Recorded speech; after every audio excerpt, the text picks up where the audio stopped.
Operation devil হান্টে গাজীপুরে আটক ৮৫, শয়তান শেষ না হওয়া পর্যন্ত অভিযান, জানালেন স্বরাষ্ট্র উপদেষ্টা। প্রশাসনে স্বৈরাচারের দোসরদের ধরার আহ্বান বিএনপি নেতার। ব্যাংক লুটপাটে জড়িতদের দ্রুত আইনের আওতায় আনার নির্দেশ প্রধান উপদেষ্টার। ১২ অর্থ পাচারকারী চিহ্নিত, জানালেন প্রেস সচিব। বিদেশ থেকে টাকা ফেরাতে চলছে তৎপরতা। বাংলাদেশ ব্যাংকের ভল্টে মেলেনি ২৫ কর্মকর্তার লকার, বাকিদের বিষয়ে চলবে দুদকের অভিযান। আওয়ামী লীগের আমলে পাঠ্য বই ছাপাতে ভারতের প্রেসকে একচেটিয়া কাজ করার অভিযোগ। ইসির বদনামের ১ নম্বর কারণ রাজনৈতিক নিয়ন্ত্রণ, সাংবিধানিক প্রতিষ্ঠান প্রভাবমুক্ত রাখার আহ্বান সিইসির। কোনো দলের পক্ষে বিপক্ষে না দাঁড়ানোর ঘোষণা।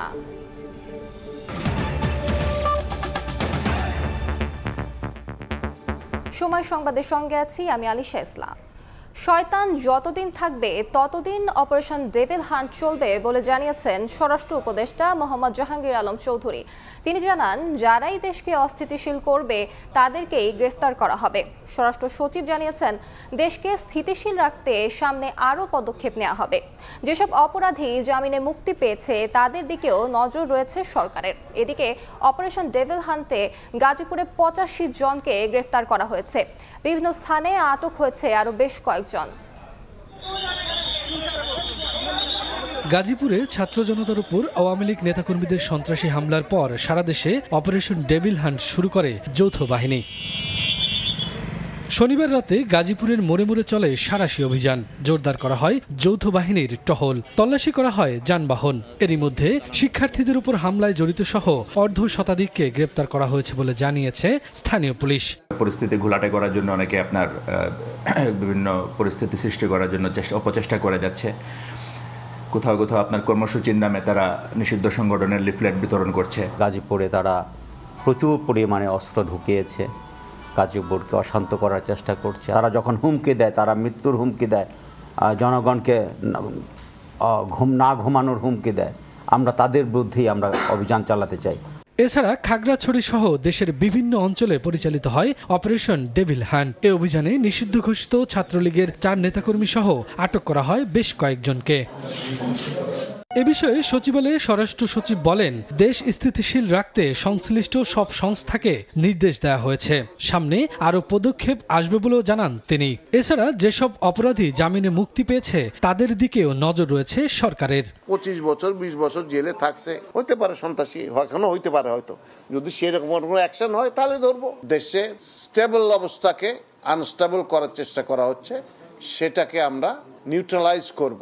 এর জন্য আইন অনেক পন্থায় যে ব্যবস্থা নেওয়া দরকার সেগুলো নেব আমরা ইনশাআল্লাহ। এদিকে সকালে স্বরাষ্ট্র উপদেষ্টা জানান, যারা দেশকে অস্থিতিশীল করবে অপারেশন ডেভিল হান্টে তাদের আটক করা হবে। যতদিন পর্যন্ত শয়তান শেষ না হবে এই অপারেশন ততদিন চলবে বলে জানান মোহাম্মদ জাহাঙ্গীর আলম। শয়তানের তো টার্গেটই দেয়, যারা দেশকে অস্থিতিশীল করার চেষ্টা করে। এই ক্ষেত্রে যারা আইন অমান্য করে, দুষ্কৃতিকারী এবং সন্ত্রাসী, তারা এইটার টার্গেট। ডেভিল যতদিন পর্যন্ত শেষ না হবে ততদিন পর্যন্ত অপারেশন চলবে। এছাড়া শনিবার রাতে পুলিশের ৫ কর্মকর্তাকে গ্রেপ্তার করা হয়েছে বলে জানান স্বরাষ্ট্র উপদেষ্টা।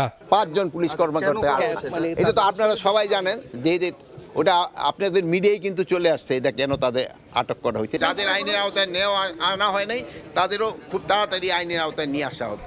প্রশাসনে স্বৈরাচারের দোসর রেখে শুধু টোকাই ধরে বিশৃঙ্খলা নিয়ন্ত্রণ করা যাবে না বলে মন্তব্য করেছেন বিএনপি চেয়ারপারসনের উপদেষ্টা জয়নুল আবদিন ফারুক। রোববার জাতীয় প্রেস ক্লাবের সামনে এক কর্মসূচিতে তিনি কথা বলেন। জানান, নির্বাচন যত বিলম্বিত হবে ভারত থেকে শেখ হাসিনার ষড়যন্ত্র তত বাড়বে। একই স্থানে আলাদা এক অনুষ্ঠানে দলটির স্থায়ী কমিটির সদস্য গয়েশ্বরচন্দ্র রায় বলেছেন, অদৃশ্য শক্তির ষড়যন্ত্র মোকাবেলায় জনগণকে আবারও রাজপথে নেমে আসতে হবে। রোববার জাতীয় প্রেস ক্লাবের সামনে তৃণমূল নাগরিক আন্দোলনের উদ্যোগে আয়োজিত এই অবস্থান কর্মসূচিতে অংশ নেন বিএনপি চেয়ারপারসনের উপদেষ্টা জয়নুল আবেদিন ফারুক। এ সময় তিনি বলেন, আইন শৃঙ্খলা পরিস্থিতির উন্নতি না করতে পারলে সরকারের প্রতি বিএনপির সমর্থন ধরে রাখা দুষ্কর হবে। নির্বাচন দিতে দেরি হলে ষড়যন্ত্র আরও বাড়তে পারে বলেও আশঙ্কা প্রকাশ করেন তিনি। ডেভিল হান্ট তৈরি করে টোকাই ধরলে জনগণ আপনাদেরকে ক্ষমা করবে না।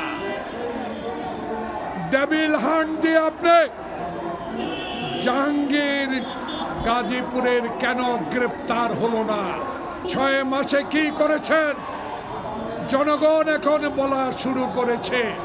দয়া করে বিএনপির দাবি, ন্যায্য দাবি মেনে নেন, নির্বাচন দেন।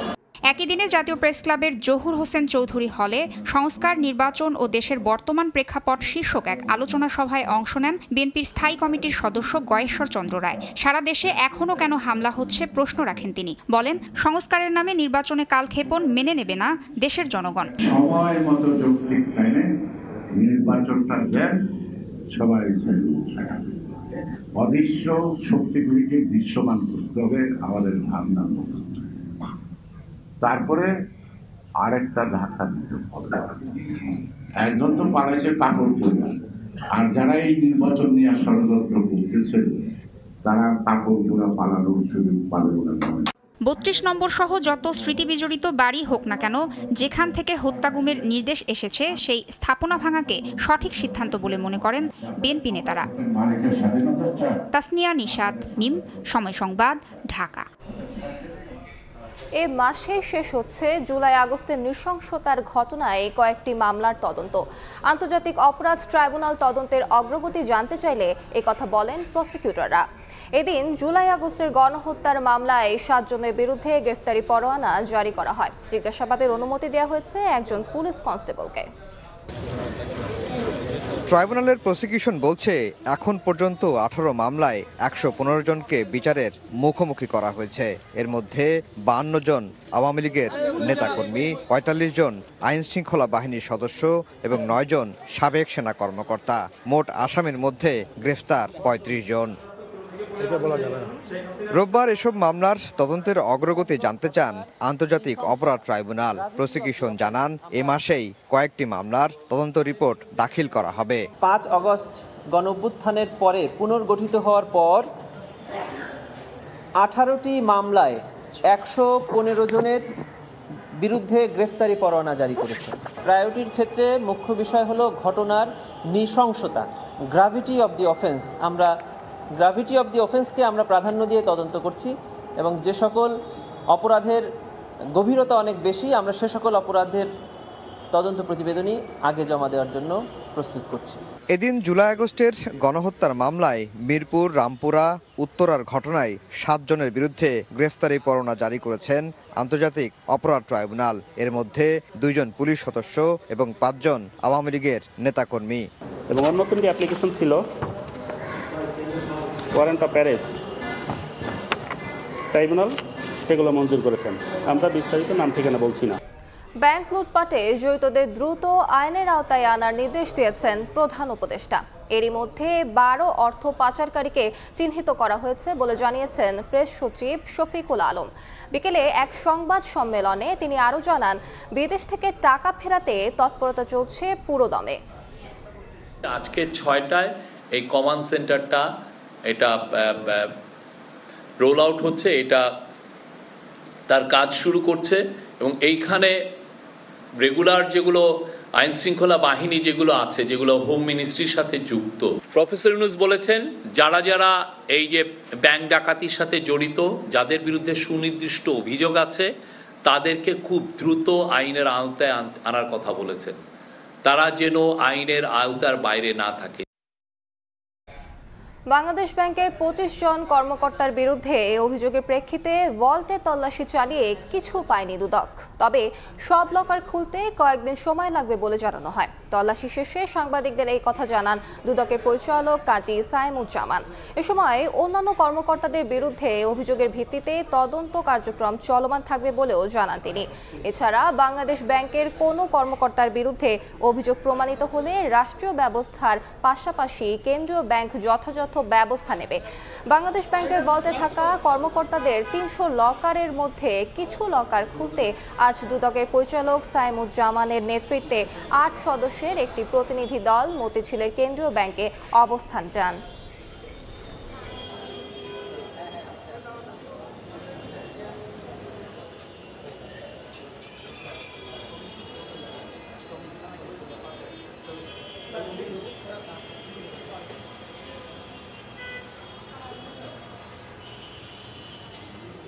প্রথম ধাপে আমরা 25 জন কর্মকর্তার একটা তালিকা নিয়ে এসেছিলাম। যেই নামগুলো আমরা নিয়ে এসেছিলাম এখানে আমরা নিজেরা এসেছি যাতে নিজেরা করে রেজিস্টার পরীক্ষা করে দেখতে পারি এবং আমরা যাতে নিজেরা সন্তুষ্ট হই।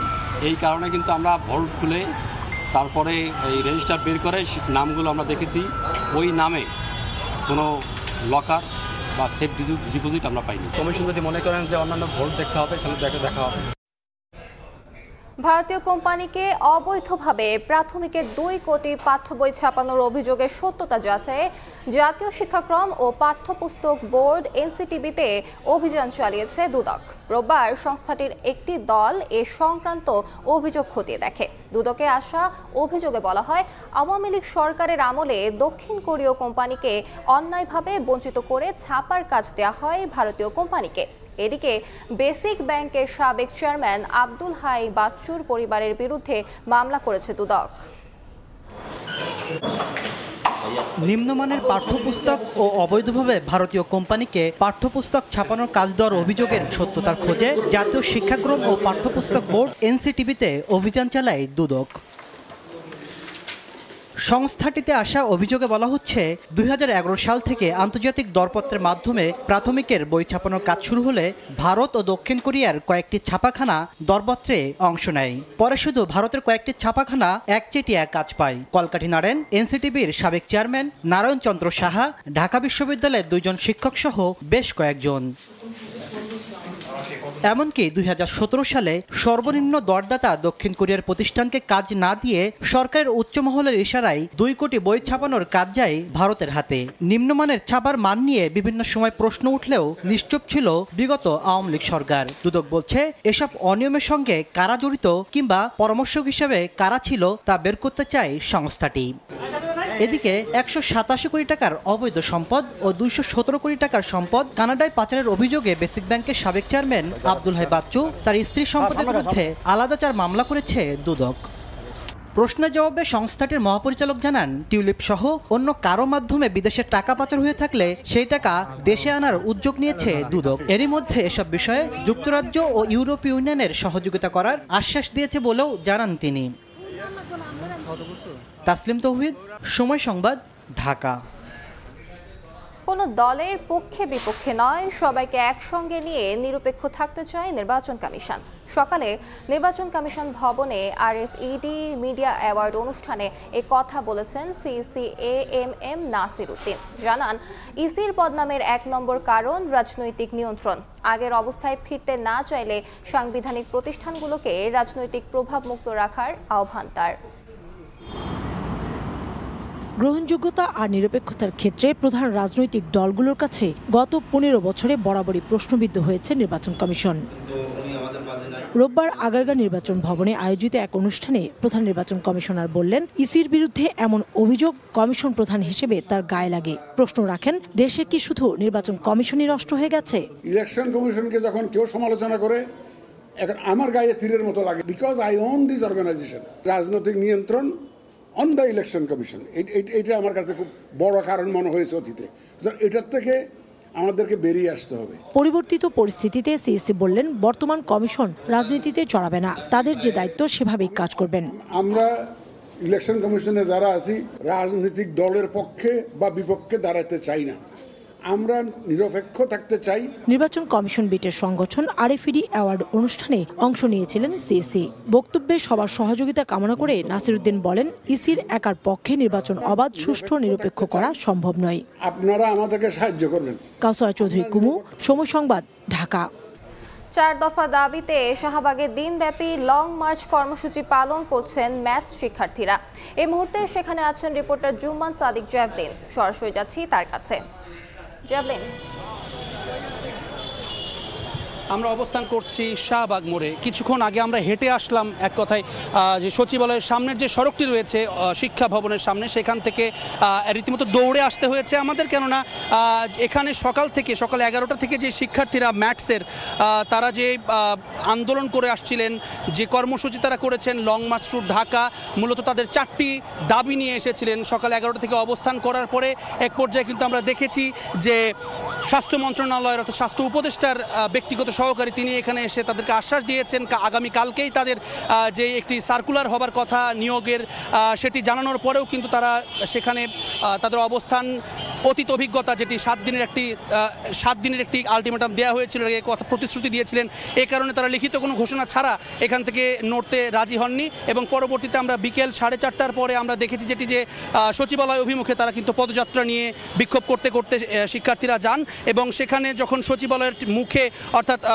শিক্ষা ভবনের যে মোড়টি সেই মোড়ের সামনে যখন তারা পৌঁছেন প্রবেশের চেষ্টা করেন সেই সড়কে তখন তাদের উপরে কিন্তু লাঠিচার্জ করেছে পুলিশ এবং সেখানে সাউন্ড গ্রেনেডের বিস্ফোরণের শব্দ আমরা শুনেছি এবং সেটি আমরা দেখেছি এবং এই লাঠিচার্জের ঘটনায় আমরা বেশ কয়েকজনকে আহত হতে দেখেছি। একই সঙ্গে একজন সাংবাদিককেও আমরা দেখেছি তিনি আহত হয়েছেন।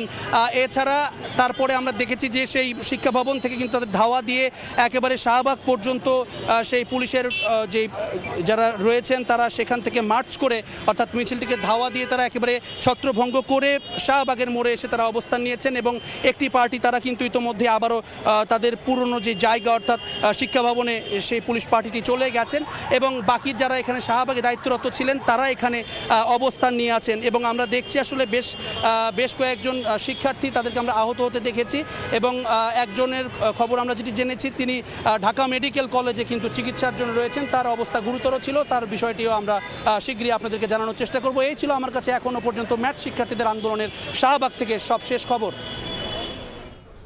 সরাসরি যুক্ত ছিলাম শাহবাগে। প্রাথমিকের সহকারী শিক্ষক হিসেবে নিয়োগ বাতিলের প্রতিবাদে চতুর্থ দিনের মতো চলে শিক্ষক প্রার্থীদের অবস্থান কর্মসূচি।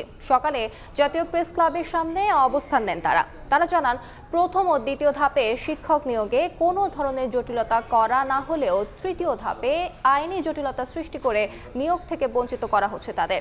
অবিলম্বে চূড়ান্ত সুপারিশ প্রাপ্তদের চাকুরিতে বহাল করা না হলে তীব্র আন্দোলনের হুঁশিয়ারি দেন তারা।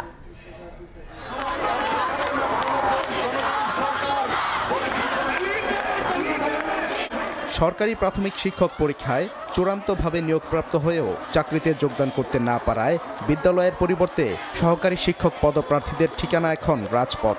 রোববার সকাল থেকে জাতীয় প্রেস ক্লাবের সামনের রাস্তায় অবস্থান নিয়ে নিয়োগের দাবিতে বিক্ষোভ করেন কয়েক হাজার চাকরি প্রার্থী। একই পদে 2 ধাপে পরীক্ষায় উত্তীর্ণদের চাকরিতে নিয়োগ দেওয়া হলেও তৃতীয় ধাপের 6,531 জন সহকারী শিক্ষক পদে নিয়োগ স্থগিত করাকে চরম বৈষম্য হিসেবে দেখছেন তারা। আমি আমার পরিবারের একমাত্র উপার্জনক্ষম ব্যক্তি, আমার বৃদ্ধ মা বাবা, অসুস্থ মা বাবা, এখন আমি ওদেরকে নিয়ে যাবো কোথায়? আমাদের যে সার্কুলার, এটা তো 2023 সালের সার্কুলার, নতুন যে প্রজ্ঞাপন হয়েছে এটা মহামান্য জনপ্রশাসন সচিব বলেছে এটা যেন নতুন চাকরির ক্ষেত্রে কার্যকর হবে, কিন্তু এখন আমাদের ক্ষেত্রে কেন এটা হলো? সব ধরনের আইনি জটিলতা নিরসন করে অবিলম্বে চাকরিতে নিয়োগের দাবি সহকারী শিক্ষক পদপ্রার্থীদের, অন্যথায় রাজপথে আন্দোলন অব্যাহত রাখার হুঁশিয়ারি দেন তারা। আমরা এই অন্তর্বর্তীকালীন সরকারের সময় নিয়োগপ্রাপ্ত হয়েছি, কিন্তু এখনো আমাদেরকে সেই নিয়োগ দেওয়া হচ্ছে না। নিয়োগপত্র হাতে দেওয়ার পরে তাদেরকে বাতিল ঘোষণা করা হয়। এই সরকার আমাদেরকে চাকরি দিয়ে এই সরকারি কেন তাহলে আমাদেরকে অসম্মানের মুখে ফেলে দিল? যত আইনি জটিলতা আছে এই জটিলতাগুলো দ্রুত সমাধান করে আমাদের যেন দ্রুত নিয়োগ দেওয়া হয়। গত 21 অক্টোবর তৃতীয় ধাপে সরকারি প্রাথমিক বিদ্যালয়ের সহকারী শিক্ষক পদে 6,531 জনের চূড়ান্ত ফলাফল ঘোষণা করা হয়। পরবর্তীতে 31 জন প্রার্থীর এক রিটের আদেশে নিয়োগ স্থগিত করেন উচ্চ আদালত। সাদিকুর রহমান, সময় সংবাদ, ঢাকা। পুনর্বহালের দাবিতে মানববন্ধন ও মহাপরিচালকের কাছে স্মারকলিপি দিয়েছেন আওয়ামী লীগ আমলে চাকরিচ্যুত ও বাধ্যতামূলক অবসরে পাঠানো বিজেপির সাবেক সদস্যরা। সকালে রাজধানীর জিগাতলায় বিজেপি 4 নম্বর ফটকের সামনে মানববন্ধন করেন তারা।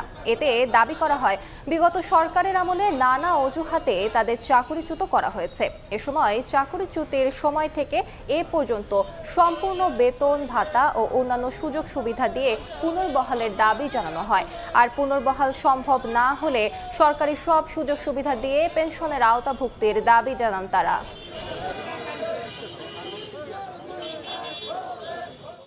যখন আমার চাকরি যায় তখন আমার চাকরির বয়স ছিল 5 বছর 5 মাস 5 দিন।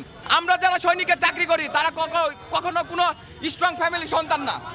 আমরা সাধারণ ন্যূনতম ফ্যামিলির সন্তান। আমরা যারা ভুক্তভোগী সৈনিক আছি, ফ্যামিলি আছি, এবং আরও এরকম হাজার শত শত সৈনিক আছে যারা ভুক্তভোগী, আজকে এরা অনেক আসে নাই, পরবর্তীতে এরা আসবে, এদেরকে চাকরিচ্যুত করেছে। আমরা আজকে আমাদের ডিজি মহোদয়ের কাছে আমাদের দাবি নিয়ে আসছিলাম, আমরা 3টা দাবি নিয়ে আসছিলাম। ওয়ার্ল্ড গভর্নমেন্ট সামিটে যোগ দিতে দুবাই সফরে যাচ্ছেন প্রধান উপদেষ্টা ডক্টর মোহাম্মদ ইউনূস। রোববার বিকেলে পররাষ্ট্র মন্ত্রণালয়ে অনুষ্ঠিত ব্রিফিংয়ে কথা জানান পররাষ্ট্র মন্ত্রণালয়ের জনকূটনীতি অনুবিভাগের মহাপরিচালক ও মুখপাত্র রফিকুল আলম। তিনি বলেন, আগামী 11 থেকে 13 ফেব্রুয়ারি দুবাইয়ে এই সম্মেলন অনুষ্ঠিত হবে। এতে বিশ্বের প্রায় 30টি দেশের রাষ্ট্র ও সরকার প্রধান উপস্থিত থাকবেন বলেও জানান তিনি। বসবাসরত বড় সংখ্যক বাংলাদেশি প্রবাসীরা রেমিটেন্স প্রেরণের মাধ্যমে বাংলাদেশের অর্থনীতিতে গুরুত্বপূর্ণ অবদান রাখছেন। এছাড়াও টেক্সটাইল, কৃষিপণ্য ও জ্বালানির ক্ষেত্রে দ্বিপাক্ষিক বাণিজ্য ক্রমবর্ধমান। উভয় দেশ জাতিসংঘ ও ওআইসির মতো আন্তর্জাতিক প্ল্যাটফর্মে একসঙ্গে কাজ করছে এবং সংযুক্ত আরব আমিরাত সরকার বাংলাদেশের অবকাঠামো ও স্বাস্থ্য খাত সহ বিভিন্ন গুরুত্বপূর্ণ খাতে নিয়মিতভাবে বিনিয়োগ করছে। মাননীয় প্রধান উপদেষ্টার সফরকালে এই সম্মেলনে অংশগ্রহণকারী রাজনৈতিক ও ব্যবসায়ী নেতৃবৃন্দের সাথে তার সৌজন্য সাক্ষাতের সম্ভাবনা রয়েছে। সাবেক প্রধান নির্বাচন কমিশনার ও সুপ্রিম কোর্টের আপিল বিভাগের অবসরপ্রাপ্ত বিচারপতি মোহাম্মদ আব্দুর রউফ মারা গেছেন। সকাল 9:50 রাজধানীর মগবাজারের ইনসাফ আল বারাকা হাসপাতালে শেষ নিঃশ্বাস ত্যাগ করেন তিনি। গত 5 জানুয়ারি ইউনাইটেড হাসপাতালে সাবেক প্রধান নির্বাচন কমিশনার আব্দুর রউফের হার্টে অস্ত্রোপচার হয়। হার্ট রেট কম থাকায় পেসমেকার বসানো হয়েছিল। আজকে বাদাসর গাউসাল আজম মসজিদে আর আগামীকাল বা জোহর আপনার ঈদগাহ ময়দানে সবাইকে আমার অনুরোধ, আপনারা যারা সম্ভব হবে যারা এদের তারা আগামীকাল ঈদগাহ মাঠে আমার বাবার জানাজায় শরীক হবেন। অন্তত শেষ বিদায়টা ওনাকে দিবেন আপনারা এবং ওনার জন্য দোয়া করবেন। উনি আপনার সবার জন্য, দেশের জন্য সবসময় চিন্তা করতেন, এমনকি অসুস্থ অবস্থায় উনি দেশ নিয়ে চিন্তা করছিলেন। বিগত ফ্যাসিস্ট সরকারের নতজানু পররাষ্ট্র নীতির কারণে তিস্তা চুক্তি আলোর মুখ দেখেনি। কূটনৈতিক তৎপরতার মাধ্যমে ভারতের সঙ্গে তিস্তা চুক্তি বাস্তবায়ন করা হবে বলে জানিয়েছেন অন্তর্বর্তী সরকারের উপদেষ্টা আসিফ মাহমুদ। তবে তিস্তা মহাপরিকল্পনায় কি থাকবে আর কি থাকবে না সেটা তিস্তা পাড়ের বাসিন্দাদের ওপর নির্ভর করবে মত পরিবেশ উপদেষ্টা সৈয়দা রিজওয়ানা হাসানের। আপাতত ক্ষয়ক্ষতি রোধে তিস্তার 45 কিলোমিটার বাঁধ নির্মাণ করার কথা জানান তিনি। দুপুরে রংপুরে তিস্তা নিয়ে করণীয় শীর্ষক গণশুনানিতে এসব কথা বলেন দুই উপদেষ্টা। যুদ্ধবিরতির মধ্যেই লেবাননের পূর্বাঞ্চলের ইসরায়েলের বিমান হামলায় 6 জন নিহত হয়েছেন। গণমাধ্যমের তথ্য অনুযায়ী সারা নামের এলাকায় অবস্থিত হিজবুল্লাহর ঘাঁটি লক্ষ্য করে ড্রোন হামলা চালিয়েছে তেল আবিব। এদিকে প্রধানমন্ত্রী নওয়াফ সালামের নেতৃত্বে লেবাননের নতুন সরকার গঠিত হয়েছে।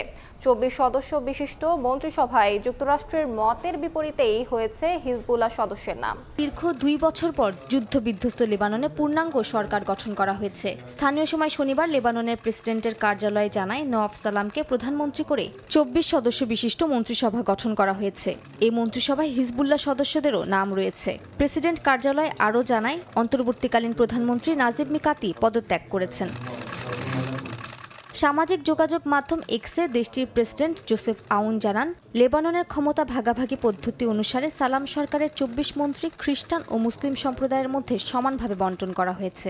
লেবাননের সরকার গঠনের ব্যাপারে মার্কিন দাবির বিপরীতে হিজবুল্লাহ ও আমাল মুভমেন্টকে নতুন সরকারের মন্ত্রিত্ব দেওয়া হয়েছে। দুটি দলের 5 জন মন্ত্রী থাকছেন, এর মধ্যে আমাল মুভমেন্টের 3 জন এবং হিজবুল্লাহর 2 জন। এর আগে শুক্রবার লেবাননের প্রেসিডেন্ট জোসেফ আউনের সঙ্গে বৈঠকে দেশটির সরকার থেকে হিজবুল্লাহকে বাদ দেওয়ার দাবি জানান ওয়াশিংটনের মধ্যপ্রাচ্য বিষয়ক উপরাষ্ট্রদূত মর্গান অর্টাগাস।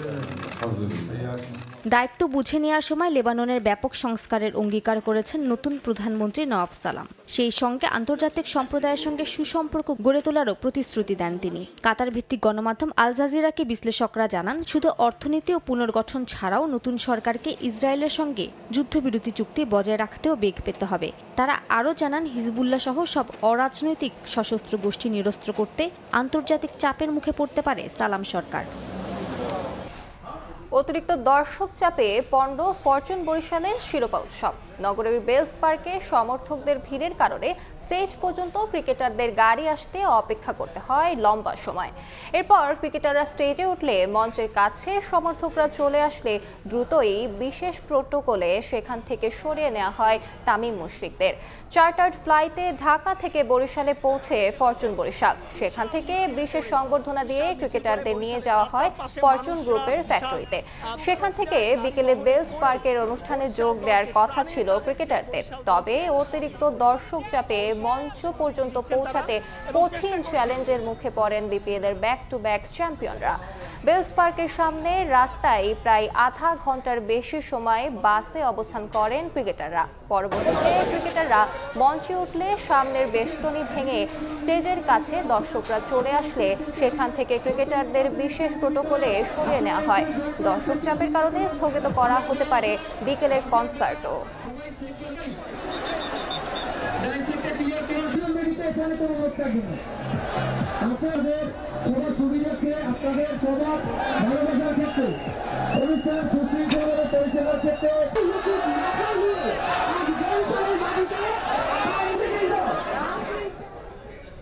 এ ছিল সময় সংবাদে।